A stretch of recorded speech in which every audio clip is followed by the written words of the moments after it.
Bitches in the future?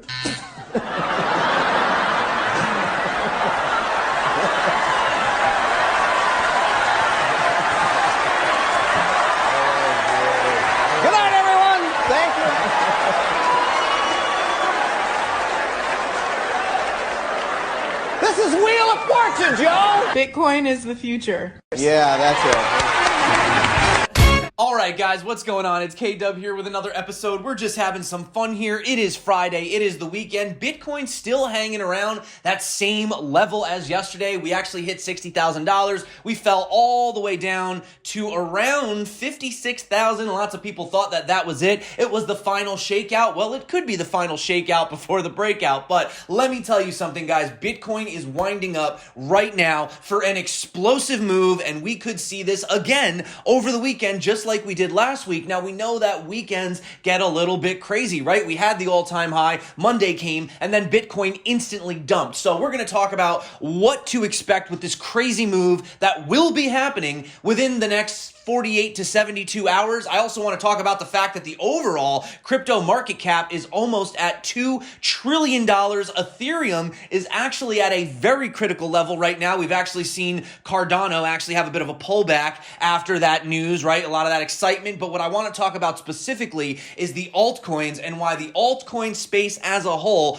could be finally ready for that insane alt season that we've all been waiting for. So if that sounds good to you, you know what to do. If you're not subscribed, definitely consider it. And without further ado, let's dive into the chart. So having a look right here, you can see that it did appear that we did have that fake out on the death cross on the 4 hour. We've actually been supported by the 50 moving average right here. And if we zoom out, you will notice that essentially Bitcoin has really just been bouncing between these major levels, right? We come up here, we have resistance on the heart line, we hit the top, we come down, resistance on the heart line, the bottom, heart line again, all the way up to the top. We bounced once again off the heart line, and boom, we are at the center. So of course this does ask the question, are we gonna, eventually fall back down to these levels again? Well, as I've said, there has been that potential chance to fill down around that $50,000 level, but we'll get to that in a second. What I want to show you is that we are coiling up right now, and this triangle right here, this asymmetrical triangle, is looking like it wants to have a move by Monday. Now, we do know that Bitcoin is the impatient asset, and it usually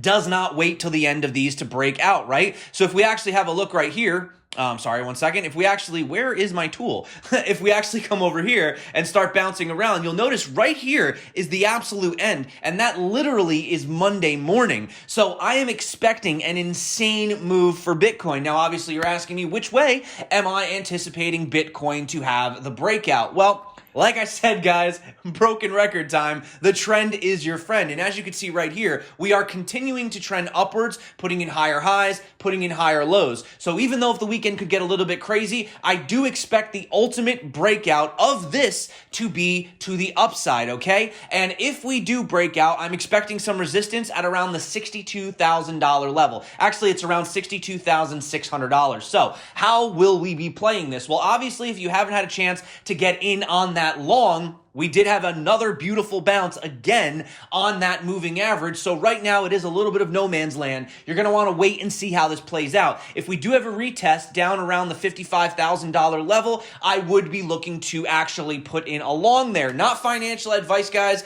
Obviously nothing on this channel, but if you are interested in learning how to do this, how to make money with Bitcoin, whether the price goes up or down, check out my tutorial in Bybit, popping up above, $200 in bonuses and actually $600. So a total of $800, $600 from Bybit, $200 if you use the link below if you guys are interested in trading these patterns, trading these breakouts. But as you can see right here, we will be hitting some resistance at around that $62,600 level. So if you have not already had a chance to get in, what you can do is you can wait and see if Bitcoin actually breaks above the $62,000 level. And once we do have this confirmed breakout, I definitely think that we are going to the top of this trend. You can see right here, we're going to put in 1, 2, and I think we're going to put in a third test right here. So that would be between 68,000 and 70,000. So if you're looking to do a bit of a scalp trade between 68,000 and 70,000, I would look to take some profit off the table, okay? So that is exactly how I would be playing this. Like I said, to recap, breakout above the $62,600 level. That would be an opportunity. As long as we have a retest on the 4 hour, go for that. And then I think we're hitting $68,000 to $70,000 Bitcoin. Now, I know there's still some bears out there, so we'll talk about the flip side. We'll talk about the bearish side too. So we have been looking at these whale gaps, right? And you can see that whale map pointed important levels marked out on the new whale volume profile chart. Losing 55,000 would actually potentially bring us down to the $44,000 level. So you have CME futures gaps, you have whale gaps. But as you have seen, going back to our charts, we have had multiple support around that level, right? And we have seen a lot of support around the whale accumulation levels of 47,000. So the fact that every single time Bitcoin takes a dip, it's instantly getting bought back up. We're having these giant wicks to the downside. We're seeing the institutions get involved, and also talking about, yesterday, we also saw Morgan Stanley looking to finally offer Bitcoin to their clients. But first of all, we need to talk about the most important chart, I think, the most important chart for Bitcoin, and that is, of course, the Big Sats Index. That's right, guys. One Bitcoin compared to one Big Mac is now at its absolute low for Big Macs. That's right, guys. One Big Mac officially costs 9,614 sats. So, obviously, most important chart. Just kidding, just having fun, guys. It's Friday, loosen up, it's the weekend, guys. All right, so one chart we can look at, though, is the Bitcoin amount of supply last active in over 10 years has recently hit an all-time high. So this is Bitcoin that has not moved, in a very, very long time. You got to take this chart with a grain of salt. It does seem bullish. It does seem like, these hodlers are in it for the long haul. But let's be honest, guys. 10 years ago, a lot of people didn't take Bitcoin seriously. A lot of these Bitcoin are actually probably lost forever on old hard drives. People just threw out their computers. They forgot about it. They didn't think that it had any value. So in reality, there are a lot of Bitcoin out there that haven't moved in so long simply because nobody actually has ownership of these Bitcoin anymore. However, on the bright side, all of these lost Bitcoin does in fact create hodlers in a sense. You understand what I'm trying to say? Because they will never be moved and they are lost forever, and that is supply that will forever, kind of hold the ground floor. So just kind of an interesting thing. But speaking of Morgan Stanley and yesterday, that was the big news. I mean, now you're seeing the first bank finally getting involved in Bitcoin, and all it takes is one, right? All it took was Paul Tudor Jones to start buying Bitcoin. Next thing you know, Tesla's buying it, right? Morgan Stanley starting to get involved. Now it's just paved the way for all the other banks as well. Well, now it looks like they're possibly negotiating to purchase Bithumb, the largest Korean exchange in South Korea. They have local media outlets, Asia-E, maybe? I don't know. And Naver first reporting that the negotiations are happening with Bithumb shareholder Biden. The company owns around 10.3%. In addition, an anonymous source referred to as a high-ranking official of Bithumb Holdings confirmed that Morgan Stanley participated in the Bithumb acquisition deal. However, despite all the insider scoops, Morgan Stanley has not actually confirmed or denied the deal. But it's very interesting to see how first they want to start offering Bitcoin to their clients. Now they want to look to potentially, it's a rumor, but they might be looking to acquire an exchange. Kind of would make sense, right? You want to have that liquidity to help out your clients. So this is big, guys. This is definitely some big news. And, in yesterday's video, we were talking about Deutsche Bank. And now that Bitcoin's market cap is over 1 trillion, they say that there is potential growth to continue for Bitcoin. And like they said yesterday, it is too important to ignore Bitcoin. So according to the Deutsche Bank analyst, they suggest that Bitcoin price could continue to rise further as long as asset managers and companies continue to enter the market. The firm emphasized that central banks and governments now understand that Bitcoin and other cryptocurrencies are here to stay, and thus are expected to start regulating them by the end of 2021. Interestingly enough, you have Jerome Powell, head of the U.S. Federal Reserve, said that state-backed digital currencies and official central bank digital currencies, or CBDCs, can function alongside fiat money in the coming years. Now, he made these comments in a pre-recorded video to a payment conference in Basel, Switzerland, amid a bigger institutional push for cryptocurrencies and Bitcoin in recent times. And we have seen that they have stated multiple times, specifically in the US, they are not looking to ban Bitcoin. They're looking to regulate it and they're looking to tax it, okay? But they're not looking to ban it. So lots of It's just incredible. It's such a turnaround, than how it was in 2017. Like I said, in 2017, it was like we were trying to find news. We were creating anything out of the thin air to try to pump Bitcoin, to try to make Bitcoin seem like it had value, right? And everybody, which it does have value, but I mean, everybody was mostly just speculating on the price of Bitcoin. Whereas now it's like you're just having all this news come out, and it's like finally becoming what we always knew that it would, right? It's really awesome times to be alive right now. If you guys are watching. And if you haven't paid attention to Dan Held, obviously he's been a long time holder. He's growth lead at Kraken. He's been in Bitcoin, I don't know, I think since like 2013. And he still thinks that we are in a Bitcoin super cycle. He still thinks that Bitcoin is going to be going to 1 million and that this isn't going to be like all the other times because of all the institutional interest, because of the companies and the banks and the acceptance and the widespread adoption, right? He says this is a 1 in 100-year moment, mentioning the virus, the growing distrust in financial institutions, central bank money printing. Okay, it's just like how many more trillions of dollars are you going to flood the economy with, right? People aren't just in it for speculative run anymore. People are buying it because they actually see the value.